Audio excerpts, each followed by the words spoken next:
11월 15일 금요일 금요 기도회를 시작하도록 하겠습니다. 네, 먼저 성경 본문 함께 같이 읽도록 하겠습니다. 히브리서 2장 17절 말씀입니다. 히브리서 2장 17절 우리 함께 같이 읽겠습니다. 그러므로 그가 범사의 형제들과 같이 되심이 마땅하도다. 이는 하나님의 일에 자비하고 신실한 대제사장이 되어 백성의 죄를 속량하려 하심이라. 네, 오늘은 구원의 언어 6번째입니다. 이 속죄라고 하는 구원의 언어인데요. 이것이 성전의 언어라고 하는 사실을 오늘 책을 통해 살펴보고 함께 은혜를 나누고 기도하도록 하겠습니다. 계속해서 우리가 구원의 언어, 이 빅터 쿨리진의 저자의 책을 통해서 우리가 알고 있었던 법정에서 일어나는 의롭다함을 받았다라고 하는 이 신분적 상태에 대한 칭의, 이 법정적 언어에 대해서만 우리가 구원을 알고 있었는데요. 그러나 이 성경에서 말하는 구원의 다각적인, 다면적인 그 의미들이 있다라고 하는 것을 계속해서 살펴보고 있습니다. 그 중에 오늘은 계속 우리가 이어서 살펴본 대로 중생, 칭의, 입양, 구속, 시민권에 이어서 오늘은 6번째 속죄, 성전의 언어에 대해서 살펴보려고 합니다. 오늘 이 6번째 그 속죄, 속량, 다른 말로 속량이라고도 하는데요. 힐라스코마이라고 하는 헬라어의 그 원어적인 뜻을 오늘 살펴보고 각자 기도하도록 하겠습니다. 여러분, 속죄, 이 성전의 언어라고 하는 이 속죄가 왜 성전 언어이냐면요. 지금까지 계속 우리가 이어서 살펴온 5가지 주제들을 보면 당시 로마 그 구원이라고 하는 단어를 바울이 설명할 때에 중생, 칭의, 입양, 구속, 이 시민권이라고 하는 언어는 당시 로마 시대의 일상에서 활용되고 있는 그런 단어들을 차용해서 구원을 설명한 것입니다. 그런데 오늘 이 속죄라고 하는 단어는요, 성전에서 가져온 유대인들의 쓰고 있는, 유대인들이 사용하고 있는 유대 문화에서 가져온 단어라고 하는 것입니다. 그래서 이 속죄라고 하는 단어가 어떻게 구원을 설명할 수 있는지를 말하고 있는 것인데요. 우리가 잘 알고 있는 대로 우리는 속죄 또는 속량 이렇게 알고 있는데, 이 속죄, 속량이라고 하는 이 성전의 언어가 정말 우리가 알고 있는 그 의미만을 가지고 있는 것이 아니라 좀 그 원래의 뜻을, 숨겨져 있는 뜻을 우리는 또한 알아야 한다고 하는 사실을 오늘 본문을 통해서도 또 알게 됩니다. 그렇습니다. 오늘 속량은요, 우리 인간이 어떤 상태에 있는지를 전제합니다. 우리가 어떤 상태에 있길래 우리가 속죄를 받아야 하는지, 또 우리가 그러기 때문에 우리는 스스로는 속량할 수 없기 때문에 누구를 필요로 하는지를 이 속죄라고 하는 단어에서 생각해 낼 수 있는데요. 우리가 어떤 상태에 있을까? 그래서 왜 우리는 속죄를 받아야 하는가를 성경은 우리가 죄로 말미암아 죽을 수밖에 없는 상태, 그리고 죄의 결과로부터 구원받아야 할 상태인 것을 성경은 우리에게 말합니다. 그렇습니다. 예수님께서도 가늠하다 잡혀온 사람을 유대인들이 돌로 치려고 할 때에 예수님께서 이렇게 말씀하셨죠. 죄 없는 자가 돌로 쳐라. 이렇게 말할 때, 나이가 있는 사람으로부터 이 젊은이에 이르기까지 돌을 들었던 사람들이 하나하나 사라지는 것을 봅니다. 그것만 봐도 세상에는 죄 없는 사람이 없는 것이죠. 그리고 그렇다고 하면은, 이 죄의 모든 상태에 놓여 있는 사람들은 모두 다 속죄 받아야 할 사람들이라고 하는 것을 알 수가 있는데요. 이런 우리의 상태를 가장 잘 알려주고 있는 예수님의 선포의 말씀, 대표적인 선포의 말씀, 세례 요한과 더불어서 세례 요한의 성도들, 사람들을 향한 메시지하고 예수님이 세례 요한이 죽은 이후에 선포하신 메시지하고 동일합니다. 그 동일한 단어가 바로 우리 인간의 상태를 잘 말해주고 있는데요. 그것은 진노의 심판, 다시 말해서 회개하지 않으면 지옥으로 떨어질 수밖에 없는 존재들이다라고 하는 것입니다. 이것을 예수님께서는 마태복음 4장 17절에 그렇게 회개하라 천국이 가까워 왔느니라 이렇게 말씀하셨어요. 때문에 우리는 죄를 회개해야 그래야 천국에 갈 수 있는, 그러나 회개하지 않으면 지옥으로 떨어질 수밖에 없는, 그렇게 하나님의 진노의 심판에 놓여 있는 것을 예수님의 메시지를 통해서도 알 수 있다라고 하는 것입니다. 그래서 오늘 이 속죄 성전의 언어는요, 바로 이 우리의 상태를 전제하고, 그리고 이것은 하나님의 거룩한 분노, 하나님이 하나님의 기준이 없어서 그냥 지옥으로 보내고 또 천국으로 보내고 그런 것이 아니라 하나님께서는 거룩한 기준을 가지고 있습니다. 그 기준에 비추어 보았을 때에 하나님은 멸망받을 수밖에 없는 그런 상태에 놓여 있지만, 그러나 그 보복적 상태에서 하나님께서 속죄의 예수 그리스도를 보내심으로 말미암아 우리 인간을 이 보복에서 화해로 변환시켜 주시는, 이동시켜 주시는 그것이 바로 속죄라고 하는 것입니다. 오늘 이것을 성경은 속죄라고 하는 단어를 가리켜서 구원이라고 하는 그런 뜻으로 사용하고 있는 것을 알 수가 있습니다. 그렇다고 하면 우리가 살펴볼 두 가지를 살펴보려고 하는데, 첫 번째는 속죄의 성경적인 교훈입니다. 속죄에 대해서 성경은 뭐라고 말하나? 속죄는 여러 가지 우리가 알고 있는 대로 속죄 또는 속량이라고 알고 있습니다만, 다른 뜻이 또 있습니다. 화목, 화해라고 하는 뜻입니다. 속죄했다 또는 속량했다라고 하는 것은 화해가 되었다, 화목해 되었다, 이런 뜻을 가지고 있는데요. 오늘 성경은 우리에게 예수님이야말로 우리 속죄 제물 또는 화목 제물이라고 말을 합니다. 그게 로마서 3장 25절에 나와 있는데요. 이 예수를 하나님이 그의 피로 믿음으로 말미암는 화목 제물로 세우셨으니, 화목 제물 또는 속죄 제물이라고 하는데요. 이는 하나님께서 길이 참으시는 중에 전에 지은 죄를 관과하심으로 자기의 의로우심을 나타내려 하심이라. 예수님이 그 화목 제물, 속죄의 제물이 되심으로 말미암아 우리가 이제는 하나님과 화해되었다, 죄로부터 건짐을 받았다, 이런 뜻으로 속죄 제물, 화목 제물이라고 하는데요. 이 속죄라고 하는 단어는 앞서 말씀드렸습니다만 유대인의 언어, 성전의 언어에서 가져온 것입니다. 유대인들의 제사법이 있는데 그 제사법 중에 하나가 속죄 제사가 있습니다.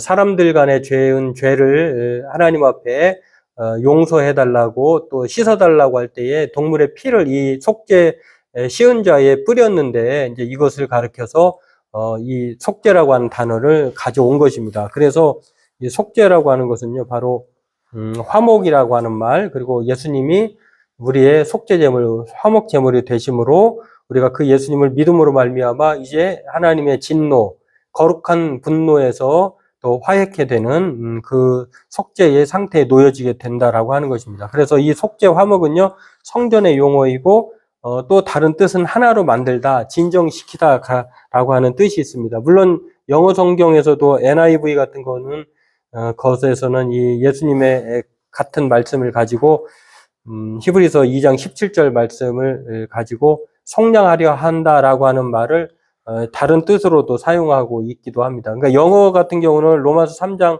25절 이 말씀을요, NIV 같은 거는 속죄 제물이다, 또 ESV라고 하는 그 영어 성경에서는 화목 제물이다, 이렇게 말합니다. 그러니까 같은 본문을 어떤 단어는 속죄 제물, 어떤 단어는 화목 제물이라고 하는데, 우리는 속죄 제물, 화목 제물을 같은 의미로 생각해 볼 수 있다라고 하는 것입니다. 그래서 오늘 이 속죄 제물에 대해서 성경은 여러 가지로 말을 하고 있는데, 영어로는 어텀먼트라고 하는 영어 단어이기도 하는데요. 이 어텀먼트는 하나로 만들다, 또 진정시키다, 이런 뜻을 가지기도 합니다.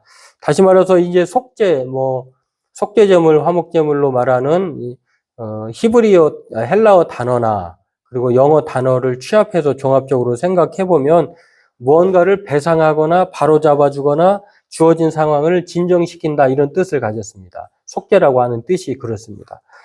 그런데 성경에서 이 개념은요, 우리가 단지 알고 있는 이 개념보다도 더 깊이 더 들어가는 것을 알 수가 있는데, 단지 그냥 뭔가를 배상하거나 바로잡고 또 진정시키는, 주어진 상황을 진정시키는 것으로만 사용되는, 일상에 사용되는 그 땅에 국한된 언어가 아니라 인간의 죄와 하나님의 거룩하신 간의 상호작용과 관련된 용어로 사용되고 있다라고 하는 것입니다. 다시 말해서 우리의 죄가 하나님 사이를 갈라놓았는데 속죄, 화목제물, 예수 그리스도로 말미암아 그 죄가 반드시 처리되어야 되는데 처리된다라고 하는 것입니다. 이게 바로 속죄의 더 넓은 뜻이라고 할 수가 있겠습니다. 하나님의 거룩한 진노를 없앨 수 있는 것이 바로 예수님의 화목제물, 속죄, 제물 대신 예수님으로 말미암아 그렇게 된다라고 하는 것입니다. 그래서 사도 요한 같은 경우는요, 요한복음 3장 36절에 우리의 상태를 말합니다. 우리가 순종하지 않는 자는 영생을 보지 못하고 도리어 하나님의 진노가 그 위에 머물게 된다, 이런 말씀을 하고 있는데요. 이처럼 우리가 그런 상태에 놓여 있는데, 그러나 예수 그리스도의 속죄 양 또는 화목 제물 되심으로 그 예수님으로 말미암아 성경은 우리가 속죄, 구원, 속량 받았다, 이렇게 말씀하고 있는 것을 알 수가 있습니다. 그렇다면 이 하나님의 진노의 상태에 있는 우리를 누가 그리고 구원, 화해할 수 있을까? 앞서 말씀드렸습니다만 바로 유일하신 분이 있는데, 하나님이시면서 인간이어야 하는, 하나님이어야 한다고 하는 뜻은요, 인간과 같지 않아야 한다고 하는 뜻입니다. 왜냐하면 구약의 제사의 속죄 제물은 동물의 피를 가지고 사람의 죄를 그렇게 용서를 받는 것이거든요. 그것은 뭔가 좀 형식적이고 상징적인 것이지 완전히 인간의 죄를 대신할 수는 없습니다. 그런데 예수 그리스도야말로 하나님이시면서 인간이신데 하나님의 공의를 만족시킬 수 있는 것은 하나님이셔야 됩니다. 그렇기 때문에 신이신 예수님, 그러면서도 인간을 대표하는 완전한 인간이어야 되기 때문에 그 인간의 죄를 대신하기 위해서는 인간이어야 하는, 그래서 하나님이시면서 인간이신 예수님만이 이 조건을 만족할 수 있는 것입니다. 그래서 이 속죄 제물이라고 하는 것은, 화목 제물이라고 하는 것은, 우리가 하나님과 화해되는 것은 바로 예수님만이 유일하다라고 하는 것을 알 수가 있습니다. 그래서 두 번째로 우리가 살펴볼 수 있는 것은요, 속죄의 성경적 교훈이 단지 죄를 사한다라고 하는 뜻도 있지만 화해한다, 또는 배상하거나 바로잡아주거나 주어진 상황을 진정시킨다, 이런 뜻을 가졌는데, 그 성경적인 그 다양한 뜻을 성경은 바로 속죄라고 하는 단어로 말하고 있다라고 하는 것입니다. 그렇다고 하면은 우리의 유일한 이 속죄의 당사자, 속죄할 수 있는 그 분은 누구일까? 우리의 해결책, 진노의 해결책을 유일한 분은 누구일까를 보면은요, 성경은 예수님이야말로 속죄제물, 화목제물로 이렇게 말씀하시면서 예수님이 이 거룩한 진노를 하나님과 인간 사이의 화해로 만들 수 있는 유일한 분이다, 이렇게 말씀합니다. 그래서 두 번째로 살펴볼 것은요, 예수님이 진노의 해결책이다라고 하는 것입니다. 그래서 성경은 로마서 3장 25절과 또 요한일서 2장 2절에 예수님을 화목제물로 말씀을 하고 있습니다. 속죄제물, 화목제물. 그리고 이것은 하나님의 아이디어였습니다. 하나님의 계획 가운데 유일하게 예수님을, 하나님의 본체이신 예수님을 우리에게 보내주심으로 우리를 구원하시기 위해서, 화해하기 위해서 속죄제물로 이 땅에 예수님을 보내셨다라고 하는 것입니다. 로마서 3장 25절 한번 더 보면 그렇습니다. 이 예수를 하나님이 그의 피로써 믿음으로 말미암는 화목제물로 세우셨으니, 예수님이 바로 화목제물로 세움을 받았다라고 하는 것을 알 수가 있고요. 하나님이 보내셨다, 그렇게 말하고, 요한일서 2장 2절에도 그렇게 말합니다. 그는 우리 죄를 위한 화목제물이니, 그는이라고 하는, 여기서 말하는 그는은 예수 그리스도를 말씀합니다. 바로 그렇습니다. 이렇게 하나님의 진노에서 구원할 수 있는 분은요, 바로 유일하신 신인, 하나님이시면서 인간이신 바로 예수님만이 그렇게 화해할 수 있다라고 하는 것입니다. 이래서 화해는 하나님의 아이디어인 것을 또한 볼 수가 있고요. 그렇다고 하면은 이 구원이라고 하는 이 속죄, 속량이라고 하는 화해의 사건을 우리는 어떻게 이해해야 할까? 이것은 바로 예수님의 피로 하나님의 의로운 진노를 돌이킨다고 하는 뜻으로서 이 속죄라고 하는 뜻이 사용되고 있다라고 하는 것입니다. 이 성전에서 동물을 사람의 죄를 씻음 받기 위해서 이 속죄소에 동물의 피를 뿌리는데 그 동물이 대신 사람 대신 죽어야 하는 것처럼 우리의 죄를 완전히 깨끗게 하고 또 하나님과의 멀어졌던 원수된 관계를 또 하나님과 자녀된 관계를 회복하기 위해서 그것이 필요한 피가 바로 예수님의 피여야 하는 것처럼 오늘 예수님의 피로 말미암아 하나님의 진노는 돌이키게 된다라고 하는 것입니다. 우리가 보복의 자리에서 화해의 자리로 옮겨지는 것입니다. 이게 바로 속죄가 성전의 용어인 속죄가 우리에게 가르쳐지는 구원의 뜻이다라고 하는 것입니다. 그리고 골로새서 1장 13절에는요.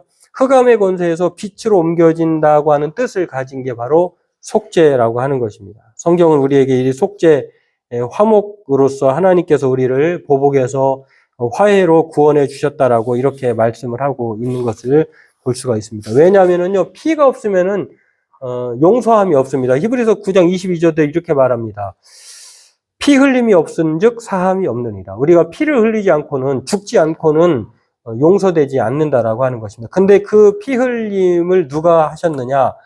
히브리서 9장 28절에 이렇게 예수 그리스도도 많은 사람의 죄를 담당하시려고 단번에 들이신 바 되었다. 이렇게 말하는데 단번에 피를 흘렸다라고 하는 것입니다. 죽으셨다라고 하는 것입니다. 그 십자가의 죽으심으로 구원에 이르게 된 것이 바로 오늘 속죄가 말하고 있는 예수 그리스도의 사건을 성경은 말합니다. 그리고 골로새 1장 13절에서 우리가 속죄 받은 것, 속량 받은 것은 예수 그리스도의 화목제물로 인한 것인데 이제는 우리가 흑암의 권세, 하나님의 진노를 해결하지 못하면 흑암의 권세에 놓이게 되는데요. 이제는 하나님의 권세에 놓여지게 되는 사랑의 나라로 옮겨진 자들이 되었다라고 하는 것입니다. 그렇다고 하면 이제 우리는 예수 그리스도로 말미암아 속죄를 받은, 속량을 받은, 화해가 된, 또 우리의 모든 상황이 진정이 된 이런 상태에 놓여지게 되는데요. 성경은 이런 상태를 바울은 로마서 8장 1절에 이렇게 말합니다.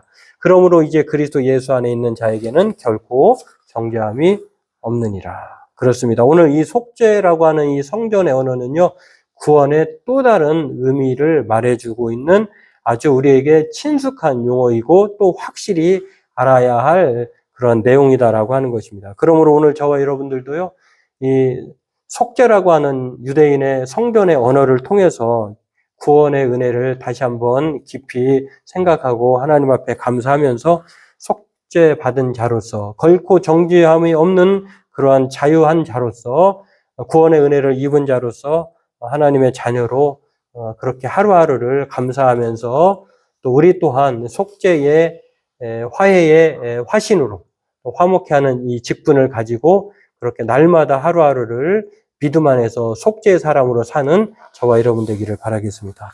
오늘 이 내용들을 살펴보면서 우리 또한 다시 한번 이 말씀들을 생각하고 하나님께서 우리를 분노에서 화해로 구원해 주신 은혜에 감사하고 또 속죄받은 자 하나님의 자녀로서 화목케 하는 직분자의 삶을 살게 해달라고 오늘 우리 그렇게 기도하는 저와 여러분 되기를 바라겠습니다. 오늘 말씀들을 생각하면서 속죄, 성전의 언어, 하나님의 구원의 언어에 대해서 깊이 생각하고 함께 각자 기도하도록 하겠습니다. 우리 기도하겠습니다.